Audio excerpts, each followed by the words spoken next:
Possession crucial from this. How much longer will the referee allow? Dublin lead by a point, and there's the whistle. It's over. It's over. We earned it by winning the last 2 matches on the road, and that's not going to be taken away from us. But what I love in hurling, I love players that will never give in. He hits it. He hits it. It's over the bar. Oh, holy Moses. Hello everyone and welcome along to the RTE GAA podcast. Eamonn Fitzmaurice, Dessie Dolan and Kevin Cassidy are with me to look ahead to another Kerry Donegal epic. And Kevin, what's the mood in Donegal this week? How are you feeling?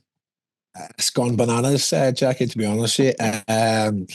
I think probably from the Monaghan game out, it's just been a real air of excitement, a real buzz around the team. And obviously then with the draw against Meath and the expectation, but then once we reach the final, it's just gone hectic altogether.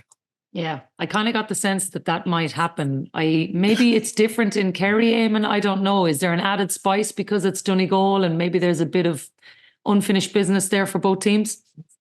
No, I don't think so, Jacqui. I think, look, to be fair, in Kerry, it always ramps up for the All-Ireland final earlier on in the championship. You might know that there were games going on at all. There'd be the diehards that would have the flags up and that kind of thing, but it always goes up through the gears for the final. So, no, there's great buzz down here as well this week now, and everyone's trying to get hold of tickets and get up to Dublin and get up for the game.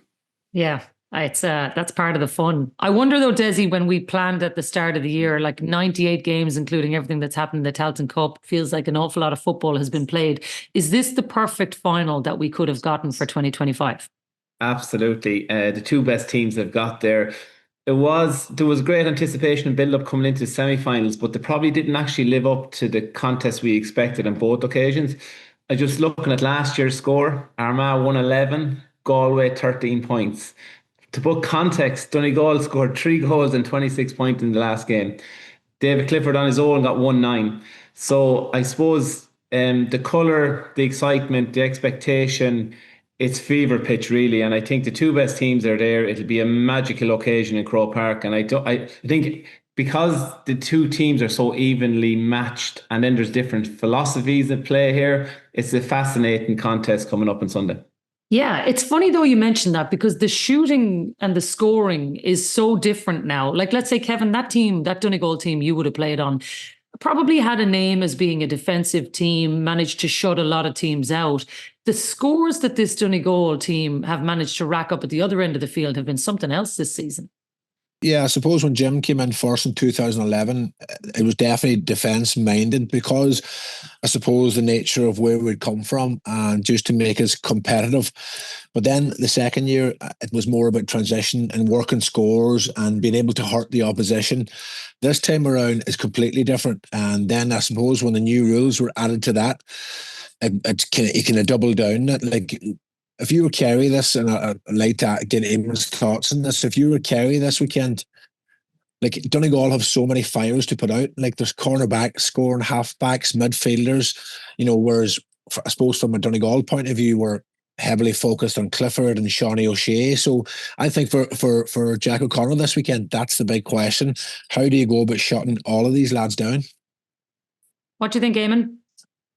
Yeah, no, it is a big concern for Kerry, Jacqui. Point well made by Kevin there that their spread of scores, I think the only game where it dropped down into the single figures was the game they lost against Tyrone. Other than that, they're always up in double digits in terms of the amount of players that are scoring. Now you're still, the likes of Michael Langan is scoring heavily, Michael Murphy scoring heavily. They're still, if you could put out those fires, you'd probably be going some bit of the way to trying to limit Donegal. But I think a lot of their scores from the halfbacks and, the likes of Mogan, Kiramu, those players, it's coming from turnovers that they're forcing. And I think that'll be a big part of Kerry's plan this weekend. It's an old one, but simply when you attack, you have to kill the ball against Donegal, because if you don't...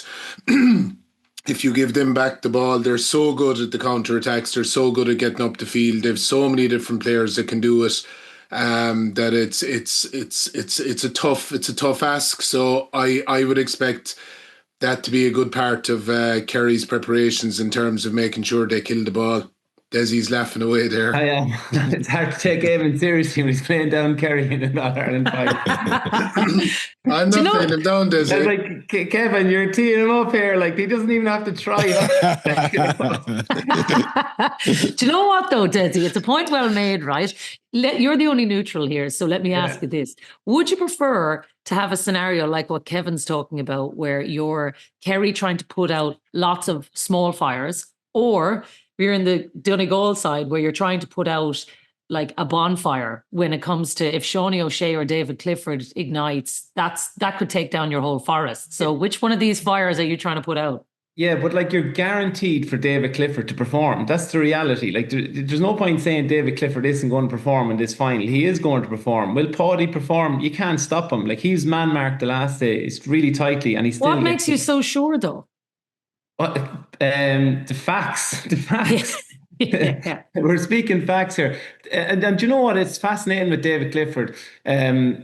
Like I've seen in a couple of games, the Cavan goal that he got, the defenders are trying to show him the inside line because they're saying, well, I'm going to cover your left foot, but I'm going to cover the inside line is kind of where you're not going to get through, but I'm going to show you the outside line. But David Clifford is cutting in on the inside line. He did it against Tyrone and Hampsey. He did it against Cavan. And like he can do it any way you want. Shawnee O'Shea, I was actually delighted for him against Armagh because I think that was a statement performance for him. But Paddy's going to perform. Like the reality is, Kerry are the aristocrats of Gaelic football. When it comes to finals, they always delivered. The contrast is the styles of play. That's the fascinating thing. The kicking game versus the running game. That's another fascinating point. But Kerry have always the ability to adapt their game to whatever is needed. Back in the noughties, I think when the Armaghs and the stronger physical teams came in, Kerry adapted to strength and conditioning. To win the last All-Ireland, they had Paddy Tally in to work with the defensive system. Kerry have the ability to play football. They have the ability to play tough. They have the ability to play the kicking game. They have the ability to play any game that you want. And that's the worry for Donegal. That's what Donegal have to mind, the quality player that they have and their ability to win and their ability, I suppose, to perform on the big days. That's where Kerry are proven winners. And that's the concern I'd have for Donegal. So I suppose the contrast to that is, Kevin, can the boys stop David Clifford? Yeah, I think that's probably the biggest conundrum. I'm on the David Clifford thing, and I'll ask Kevin this in a second. Is he in the form of his life at the moment, Eamonn? He is, Jacqui. Yeah, he is. He's playing at the 2022 levels, but I think this year he's driven. Obviously, you can see he's clearly driven and he's clearly enjoying the new game. I think he feels like possibly he's left a bit off the leash. But I think the thing that struck me with him this year is just his efficiency. He's he's not snatching at shots, which he can sometimes, that I think he feels that there's so much on him that he needs to be constantly, scoring, that he constantly needs to be doing something. Whereas he's a bit more measured in possession this year. And it's working out better for him. He's scoring heavily. Obviously, he's a huge scorer up going into the final. He's getting goals. He's just playing with a freedom and he's clearly enjoying his football. So he's in the form of his life, Jacqui. But look, David will be well aware, and he's very strong upstairs. He's very, his mental strength will come to the fore this weekend. That what he'll be thinking, I imagine, to himself is that, everything he's done so far this season will count for naught unless Kerry manage to win on Sunday. And even if he has a peripheral game, and even if he's a decoy and he's setting up the lads, he's always willing to share the ball. He's always willing to assist. He's always willing to do the right thing. If he doesn't have, a 10 out of 10 performance on Sunday and Kerry win, he won't give a damn. But he doesn't have to force anything this weekend. He's not forcing form. He's not forcing fitness. He isn't carrying injuries. He's in a great place. So, look, Donegal are going to have a plan, and Jim McGinness is going to have a plan. Brendan McCall, I imagine, will mark him. He'll be getting help as well. But if David gets enough ball, particularly 1-on-1 or even 1-on-2 situations, he'll cause problems. All right. Well, then, Kevin, that's the big question. What are you going to do about David Clifford? Do you know what, Jacqui? I was talking to people at home about this. I think, and we'll go back to 2014, I suppose, when Eamonn and the lads came to Croke Park, they tore up the playbook and they changed their way of playing with a different tactic to get the win. I think everybody's talking about how we're going to close down David Clifford. I think Jim will make peace what David Clifford's going to do, what he's going to do. And I think Jim will really go after the likes of Sean O'Shea, your Gavin Whites, your Joe O'Connors. Because if we can nullify out there, just say David Clifford kicks 110, like I'm comfortable Donegal is going to kick way more than that. So I think Jim might take that sort of approach, because you can't go after them all, Jacqui. You can't try and tie down, David Clifford, Sean O'Shea, Gavin White, Joe O'Connor, because it'll disrupt our zonal system too much, if that makes sense. So I think that's the only chance we have of David's going to do what he's going to do. But if we can keep everybody else quiet, I think that's the approach Jim might take. It's risky business, though, Dessie, isn't it? I see you laughing away there. You're thinking 110. He's going to have some day. David Clifford can do what he wants, and we'll figure it out after that. In fairness to Kevin, it's brave, Kevin. It's brave, but I can see the point that that's the reality of the situation. Is that with the new rules, I think it's well established at this stage that defenders, I still don't think defenders are good enough to defend individually like they used to be. I can remember Mark and Anthony Lynch and Sean Marty Lockard and players like this, you couldn't get away from them.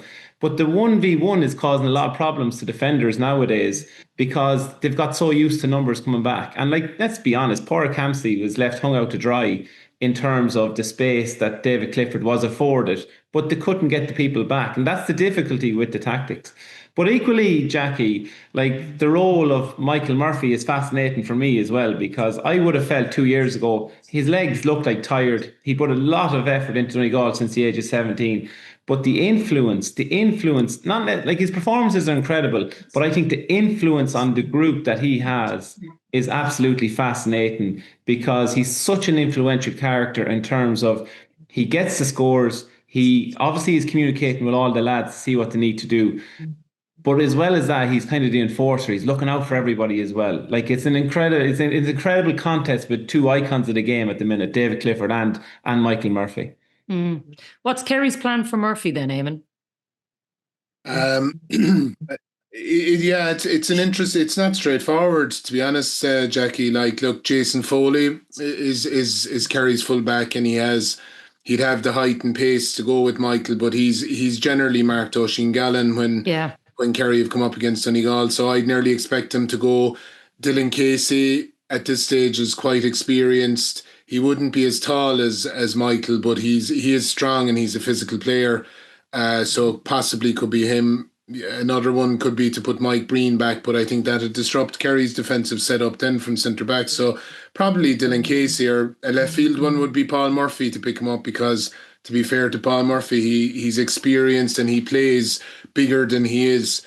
But look, exactly as Dessie said, I think the big thing that has struck me with Michael Murphy this year is the pace at which he's playing, that he's sprinting in possession the whole time, that he's not, on previous to retiring, he was probably trying to be everything to Donegal. He was catching kickouts, he was back working in his own defence, he was scoring, he was taking the frees, he was doing everything. Whereas now his role is a bit more defined, and when he's getting on the ball, he's either scoring, he's setting up, it's score involvements, he's doing the right thing, he's marshalling the forward line off the ball. So look, he's been critical for them coming back. In 2014, Aidan O'Mahony got the better of him in that final. So I imagine personally he'll have that kind of a determination that he'll want to put that right this time round. Probably the big question from Kerry's perspective is, they did it a couple of times in the Ulster final, but all year long I've been waiting for Donegal to put a kind of longer high ball in on top of Michael Murphy, but they haven't really done it. It's not the way they play. But they did do it a couple of times, maybe 3 times in the first half of the Ulster final, and I just wonder, is it something that they might try this weekend, particularly if he's on one of the lads where he's a bit of a height advantage, because he is hugely dangerous over his head as well. So no more than what we're saying about David, I'd be expecting a big game from Michael Murphy at the weekend, and if our lads can quieten him, Kevin mentioned the spread of scorers, but if you can quieten Michael Murphy on the scoreboard, if you can quieten Michael Langan, that's good from a Kerry perspective. So big job ahead for the lads, but I'd be confident they can go toe to toe with him. All right. Yeah, you're both talking a good game. Just on the Murphy one, Kevin, would it be one of the greatest sporting comebacks of all time if they were to win this? I think it would be, Jacqui, for a few reasons. Consider, I suppose, where Donegal were when Michael left. And when you think back to the semi-final last year, we struggled to get over the line. And there's no doubt the two lads of the conversation, and Michael was probably the missing ingredient. But it's one thing saying you're going to go back, Jack, and the lads will know this. Like, it's a completely other thing getting your body in the kind of condition that you're able to contribute. Now, I'll be honest, I thought when Michael came back, and I know the kind of lad he is, that he would be in good shape, and I thought we'd maybe use him off the bench for the last maybe 25-30 minutes. But the problem is he just began to play so well that you couldn't leave him out of the frame. Michael's a bit like David, like, Kerry have their structure. If Michael stays in, is there a man designated there? But if he drifts out the field, which he definitely will, does that same man go with him? On the other side, Brendan McGowan will pick up David Clifford, but do we get a sweeper to try and double up on him? But then you're leaving Seanie O'Shea, and so there's so many elements to this game, and I think that's what makes it so fascinating, Jacqui. I think it's the battle of the two managers, Dessie, as well, because if there's anybody wily enough in the game, it's the two of these. Like, Jack is going into his 8th All-Ireland final, which is really something. You think about Jim and all the experience that he's brought in from his soccer, from everything else that he's gone exploring all over the world, all of the things that he will have learned. I think I'm almost as fascinated about what's happening on the sideline as to what's happening on the pitch on Sunday. Yeah, no, it's very true, because I suppose they're two incredible managers, like, and the records speak for themselves. But yeah, like Jack O'Connor, I suppose it's well known, he's a ruthless guy. Like, it's about performance, it's about winning, and he knows more than anyone the DNA of Kerry football. It's about getting All Irelands. So he is obviously mad for success. Interesting the way they were calling out supporters. I kind of found that just very interesting, that they were calling out supporters for the quarters and semis. Maybe it's just because maybe last year against Armagh, that the crowd and the support, maybe there wasn't that there. It's taking things for granted. But the reality is the competition now from all of the teams is so great that you do need your supporters up in Grove Park, and that's the reality. But yeah, Jim McGinness, it's another one. It's fascinating to come back in, like, the way he galvanised it. Like, we played Donegal in a challenge game maybe 2 years ago in Cavan somewhere, but like, I just thought, like, the same players, and they just weren't performing at 50% of the level that they're performing at now. It's just absolutely incredible the way he galvanises the county. Never mind the panel. Everybody in Donegal is a believer of what Jim McGinness is doing. Everybody is so proud of what the players are achieving. And I suppose the level of consistency in performance is what gives Donegal and the likes of Kevin great confidence coming into this game. So absolutely, it's a fascinating contest on the sideline as well, with two great managers. It was odd to see Jack coming out and speaking like that, Eamon, because I have to say, in all my years of watching him, I've never seen him that irate about things getting in on him and speaking so publicly. He's normally a man who has kept his counsel, but I don't know, it obviously got to him this year. Yeah, it did. It got under his skin for sure, Jacqui. But like, look, I think looking back on it, that whole period, it kind of, when the draw for the All-Ireland series was made, there was a bit of, in Kerry, people were a bit disappointed that there wasn't at least one of the big guns inside in the group with them, and there was a lot of talk about, quarter final, we'll get to the quarter final, we won't be tested and all of that. Now, if you're inside in a group, you know that's nonsense talk, because every time you go out, you're going to be tested at some level. But there was probably a feeling that they needed to play one of the big teams, the so-called group of death, as it was at the time. But then when they lost to Meath, it just gave the group themselves probably a kick up the backside. And within the county, then there was a bit of noise going on. Jack didn't appreciate that. I suppose it was the first kind of game of significance that they'd lost in nearly all season, because they'd won the league, they'd won the Munster Championship, and straight away the daggers were out, as they tend to be in Kerry. But you're right, it wasn't like him. It hurt them. I've said that before. It obviously hurt them. It really annoyed him. But it's galvanised him. And look, you've mentioned it already. Dessie mentioned it. The two of them, they're incredible servants for Jim McGinness to have come back to be getting the tune that he's getting out of the players. The same players that were there and weren't performing is amazing for Jack.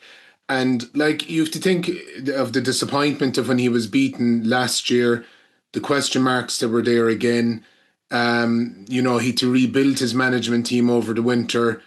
They've dealt with a lot of injuries over the summer this year and a lot of setbacks. So it's been a remarkably resilient year from that point of view. But it's like everything. This time last week, we were talking about the hurling and talking about Cork and Pat Ryan, the job that he had done, and Liam Cahill had his head down in Tipperary with his plan up his sleeve with his 7 backs and everything else. Ultimately, whatever happens on Sunday is going to decide the conversation. Whoever's beaten, whether it's Jim McGinness or whether it's Jack, there will be plenty of questions next week. Why didn't they do this? Why didn't they do that? Why didn't they take that fella off? Why was he left 1-1? Why wasn't that switch made? Etc. etc. So whoever wins will be the genius for this year. But to be fair to both of them, looking in before the game's even played, they've done remarkable jobs already this year to get their teams to where they are, and it'll be fascinating now on Sunday to see who manages to pull it off. Yeah. Kevin, I'm intrigued on your perspective on Jim around that, because he does seem to me he's a man who's not afraid to shoot from the hip, as you well know, but also he won't leave a stone unturned. So when it does come to that, I think it's unlikely he'll be found wanting in terms of trying to come up with answers for whatever Kerry do throw at him, whether he wins the game or not. It seems like that he's on a different sort of a mission this year. Yeah, 100%. And the one thing you need to understand about Jim is when he decides to take a job, he doesn't start with the squad. Jim starts in the back room. He starts with your county board. He sets them in a room and makes sure that they're all on the same page. As in, if we want something, it's going to be delivered upon because we need this to make us the best. He goes after the best doctors, the best physios. So he builds his way up. And then, like, we're speaking about the same group of panel of players that, were disappointing the last couple of years. Some of them opted off panels. Some of them went travelling. But the minute Jim McGinness was appointed, every last person came home and they wanted to play, because obviously these lads were younger. They seen what went on in the past. They heard about it. They read about it. Now they want to be part of it, and now they are part of it. And it's like a machine, Jacqui. It really is. The fans believe. Like, if this was any other weekend against Kerry and Jim McGinness wasn't the manager, we would have a sense of inferiority. But we don't this weekend. We feel that we're good enough to go up there and to turn a performance and that might be good enough. And listen, on the day, like last week in the hurling, anything can happen. But, we speak about Jack and Jim. We can only speak about Jim and what he does down here. And it's incredible. And where we are now to where we were a couple of years ago is all down to the small building blocks that he's put in place. Yeah, it's been incredible. Look, I know the two boys obviously think their counties are going to win. Dessie, you're the neutral. I'll ask you, what's your gut feeling here about the weekend? My wife is McAteer, and that's the tippy top of Fanad, so it is. And I'm literally back 2 days from Fanad in Donegal. Did you send your tickets up? Yeah. The tippy top. But equally I like going down to Dingle Skelligs quite often. You're just making sure you get a good welcome everywhere you go now. Do you know what? I was. Some lad said, "Who do you call?" The way people pass you by, and I said Donegal this weekend. And he goes, he's from Kerry, and I was like, I know, it's still Donegal for me. And the reality is, Kevin has mentioned about the block of players, the bench: McBrearty, Jason McGee, Keelan McGonigal coming on, Darrow Wheel, Oran McFadden Ferry. Quality bench that they have. I went to the quarterfinal to watch, just to watch the game against Monaghan, 7 points down at half time. But I was fascinated by the athleticism that Donegal brought, the relentlessness of that they bring. They just keep coming at you in waves and waves and waves. And they're guaranteed to perform because they perform so consistently this year. The only I suppose aside from that was the Tyrone game where there was a change with Patton not in goal. So I think their level of consistency narrowly gives them the nod for me. But equally, and I know this with Eamonn, that the Kerry boys just know how to win, and they always have something up their sleeve. I always found with the Kerry lads when I played them, they adapt really well to whatever they need to do. So on the day, they can figure out the solutions on the pitch. And that's what the fascinating thing with Kerry. But for me, just narrowly, I'm giving the Donegal the nod. This is going to be fascinating. Right. Just before we finish up, one last thing. Eamonn, you're going to be walking the pitch yourself this weekend, the Jubilee team. Special memories. I'm sure it'll be great to get together with the lads as well. It will, Jacqui.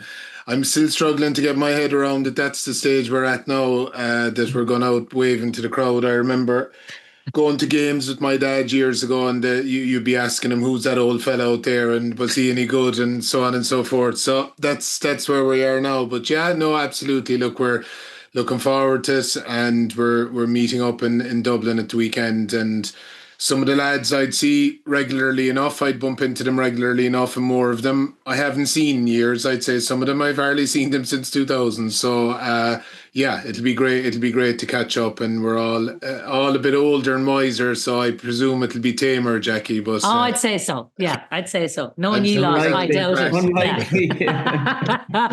Well, look, enjoy every minute. May the best team win. Eamonn, Kevin, Dessie, thanks a million for being with us. And to everybody who's going to Croke Park and watching beyond, have a great weekend. Enjoy the All-Ireland final. We'll be back on Monday to wrap it all up. Talk to you then.